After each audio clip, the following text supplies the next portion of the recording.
বছরের প্রথম দিন নববর্ষের সময় ফেস্টিভ ফিলিং একটা ডিফারেন্ট।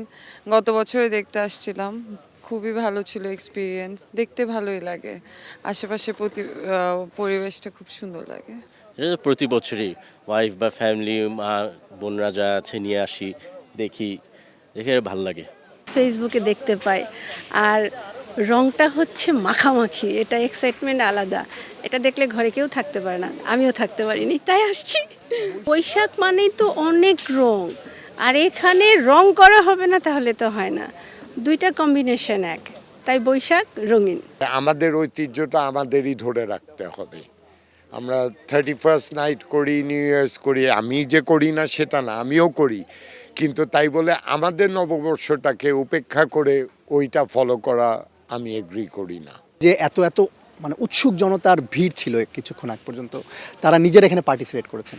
তো তাদের পার্টিসিপেশনের কারণটা কি? তারাও নিজেদেরকে আসলে বাঙালি ঐতিহ্যের সাথে কানেক্ট করার চেষ্টা করেছেন এটার মাধ্যমে। এটা এসেছে আমাদের মা বোনদের কাছ থেকে, এই আলপনাটা। তারা আলপনা আঁকতো তাদের মাটির ঘরের ওয়ালে, মানে দেয়ালে আলপনা আঁকতো, ডোয়াতে আলপনা আঁকতো। সেখান থেকে আমাদের এই আলপনার উৎপত্তি আর কি, সেখান থেকে আমাদের আলপনা এসেছে।